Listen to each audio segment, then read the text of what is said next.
The fluorescent lights of the call center hummed their familiar draining tune above Elara's head. She was a drone in the vast antiseptic hive of Stellar Dynamics, selling extended warranties for electronics nobody needed. Her voice, usually bright and persuasive, felt dull tonight, worn down by rejection and the smell of stale coffee. It was past midnight, the graveyard shift, and the only sound besides the keyboards was the mechanical click of connection on her headset. "Thank you for calling Stellar Dynamics. My name is Elara.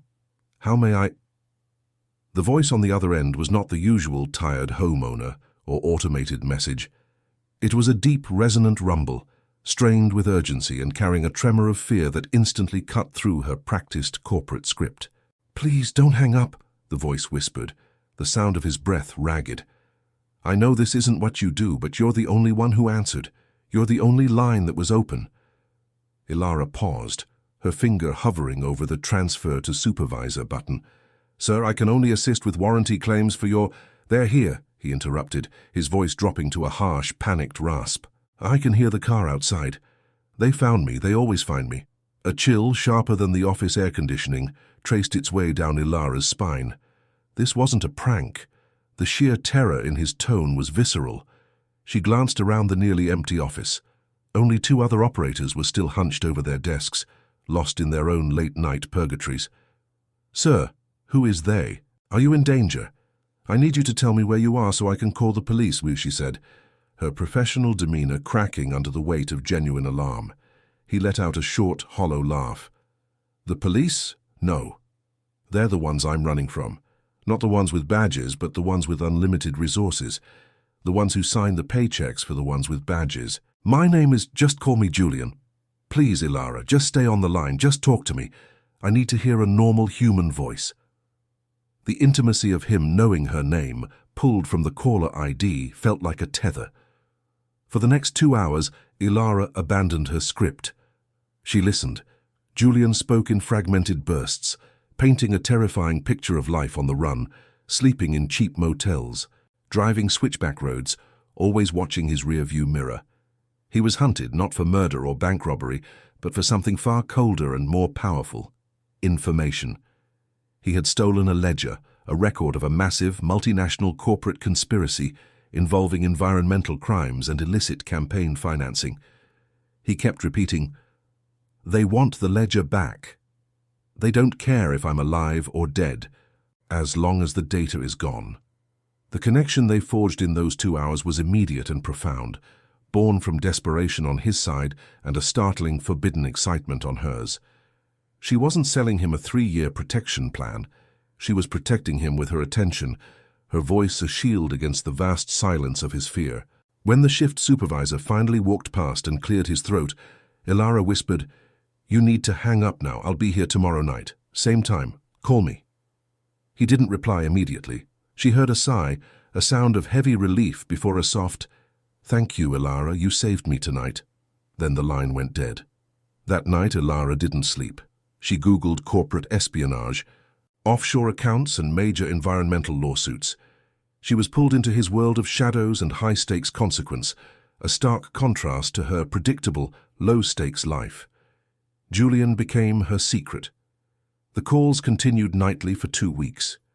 They were her lifeline, the only thing that made the sterile call center bearable. He never gave her his location, only descriptions of the places he passed. A neon sign for a diner shaped like a spaceship, the smell of salt air on a quiet coast, the sound of train whistles echoing through a deserted valley. Through these fleeting details, she built an image of him, intelligent, principled, and terribly lonely. Their conversations grew intensely personal. They shared their childhood dreams, their deepest regrets, the books that shaped them. Julian had a voice that could smooth out the rough edges of the world, a voice that became the sound of safety and longing for her. She found herself whispering back, her own voice husky and low, sharing secrets she had never told a soul. The romance ignited slowly, a quiet, insistent flame. "Do you ever miss having someone to just hold?" he asked one night, his voice unusually soft. Elara leaned back in her chair, closing her eyes. The office was empty now, the last of the operators having left at 3 a.m. "Every day," she confessed, picturing the breadth of his shoulders, the tension she knew must reside in his jaw. I miss the simple security of another person's presence. If I weren't running, Elara, he murmured, the sound vibrating through the wire, I would be running to you. I would find that sterile little box you work in and I would take you out of it. We would watch a sunrise somewhere quiet. We would talk until we forgot to be afraid. The desire wasn't just emotional. It became a sharp physical ache. She started dressing differently for work, wearing silks beneath her corporate blazer, imagining his hands, the hands of a fugitive who could only touch her through sound on her skin. One night the fear in his voice returned, exponentially worse. I think I screwed up. I used a public Wi-Fi connection for too long. They know the city. They're narrowing the grid. Julian, listen to me. Breathe. Tell me what you need to do, Elara coached, her heart hammering against her ribs. I need to make a move. I need to leave this state entirely, but I'm running on fumes. I need cash, Elara. And I need a new burner phone. I can't risk using the same number. This was the first ask, the first time the abstract danger crossed into her real life. It was a test. Would she risk her freedom, her security for a man whose face she had never seen? Without hesitation, she said, "Tell me how." Over the next few days, she drained her savings, bought a new phone and prepaid cards, and followed his cryptic coded instructions to leave them in a locked blue dumpster behind a bakery 3 states away, secured with a specific brand of duct tape. The exchange was terrifying, a rush of illicit energy she had only read about. When he called a week later from the new number, the relief was palpable. "You shouldn't have done that, Elara. It's too dangerous, but thank you. You have such faith in me." "I have faith in your voice, Julian," she replied honestly. It was after that transaction that the romantic tension reached its peak. He began describing their future, weaving intricate, vivid fantasies of a life where they were free. He described the texture of her hair, the way her eyes must crinkle when she smiled, all based purely on the sound of her laughter. "I dream of your touch, Elara, of running my hands through that silk you wear. I know you wear it. I hear it in your voice," he said one intense night. She bit her lip, her fingers gripping the edge of her desk. "And what do you see, Julian?" she whispered, the air thick with suppressed yearning. "I see us in a cabin somewhere remote. The fire is low, your corporate armor is gone. I trace the line of your collarbone with my thumb, then lower, finding the soft skin beneath, skin that's been hidden from the world. I want to feel the moment your fear finally dissipates, replaced by pure, unadulterated pleasure. I want to kiss every worry away, slowly, deliberately." His voice was a caress, a powerful, intoxicating tool of seduction. Elara's breath hitched. "Julian," she managed, her voice a ragged sigh, "you are going to be the death of me." "Only in the best way, my love," he countered, his tone husky. "Only when we're finally together and I can show you just how much I've been craving the scent of your skin, the reality of you. I lie awake and imagine the first time when I finally get to see you surrender to me completely. It won't be rushed. It will be the reward for all this hiding, this fear, a promise kept in the dark." The memory of that conversation became a relentless physical phantom. She worked out of a state of sensual delirium, fueled by his words, his promise. Their bond was cemented not just by shared secrets, but by a consuming, unfulfilled desire. Then the shock arrived. It was a slow news day on her office computer. While waiting for a call to connect, she idly clicked on a syndicated story about a former executive, Richard Thorne, who had vanished. The story was about a cold case, the embezzlement of billions of dollars from a massive environmental cleanup fund, leaving a contaminated community in ruins, resulting in several indirect deaths due to lack of medical aid and toxic exposure. The story included a blurred photo of the prime suspect, the whistleblower who had exposed the crime, who was now also missing, a junior analyst named Julian Vance.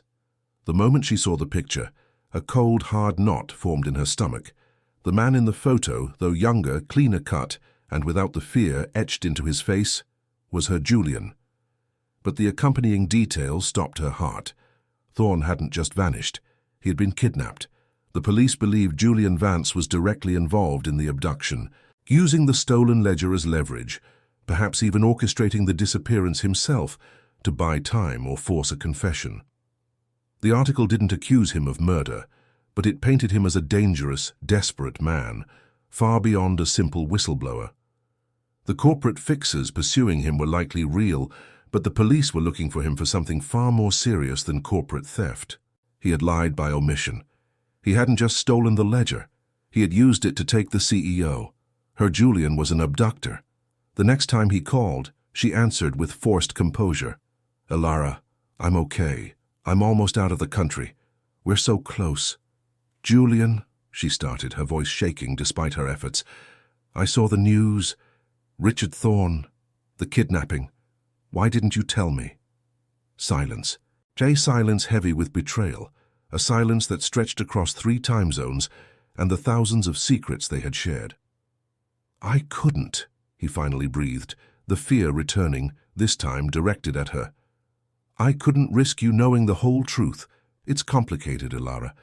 Thorne isn't a victim, he's a monster. He covered up the contamination that killed my sister. He signed the orders. I have the ledger, the evidence, but I needed him to confess, to admit to the deaths.